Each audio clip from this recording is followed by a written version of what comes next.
Opportunities are many and varied on the Chinese Belt and Road Initiative in Asia. And with us is the Director for Southeast Asia and, of course, also for South Asia, Peter Wong. Thank you very much indeed for joining us. And let's look first of all at ASEAN, because that's, I guess, the central part of many of the Belt and Road ideas that there are to come. So what do you see as the kind of advantages that Hong Kong will have in ASEAN? I think right now the ASEAN is a very hot market in the region, and especially for infrastructure investment. If you see a lot of countries, they have rolled out a lot of these infrastructure projects. For example, Thailand building a whole new region, not to mention about Philippines, the President Duterte mentioned about the Build program. It's all about infrastructure. Because in the past 10 or 20 years, I think the infrastructure has not gone a lot in the region, and the lack of connectivity. So Peter, really looking at the Hong Kong angle, if one could put it that way, then what are you looking at Hong Kong for in terms of the advantage that you have on the big projects that there are in Southeast Asia? I think what we have been trying to do for the last couple of years is we try to form a Hong Kong team.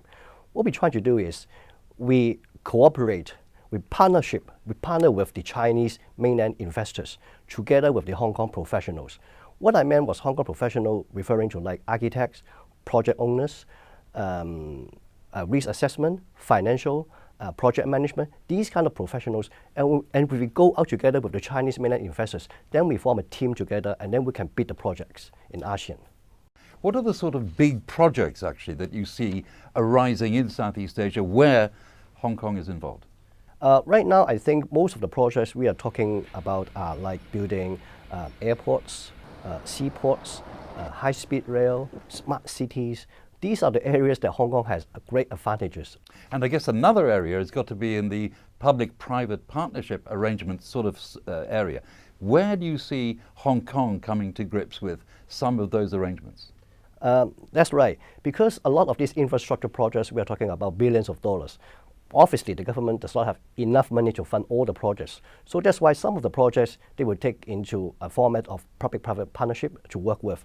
From this point of view, I think Hong Kong again plays a very important role, because Hong Kong itself is a very good example of PPP project, starting from the Cross Harbour Tunnel many years ago. So they have a lot of experience on how to teach those countries on how to work proper a PPP model, make it bankable, make it workable, and make it profitable to all parties. In fact, do they look at Hong Kong as being what you'd call the risk analysis hub for the Belt and Road? I think so, yes, definitely. For example, in the past 2 years, HKTDC had led 2 missions, infrastructure investment missions by our chairman, to countries like Thailand, Vietnam, Philippines, and Indonesia.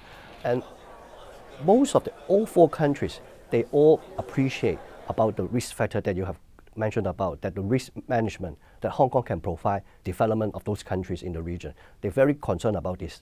Now, the other part of the area that you also cover is, of course, the sort of Pakistan, Sri Lanka, Bangladesh area as well, and South India. Asia, and India definitely as well. Yes. How important is that actually where it comes to the kind of projects that we're talking about here? They may be public-private partnerships or whatever. Countries in those areas, I think they are not mature enough or equipped enough to have some PPP projects for the time being, but rather they are looking for ODA projects, government-funded projects. Because those countries are even not well developed than the ASEAN countries, so what they need is very basic infrastructure. Their government even lack of money, so they are not in the position to do very sophisticated PPP projects right now. And how interested are many of the players there in Hong Kong and the sort of opportunities that Hong Kong has? I think Hong Kong plays an important role also on providing services, especially from the point of finance and also risk assessment. These 2, I think, is the utmost important areas that Hong Kong can provide to those countries.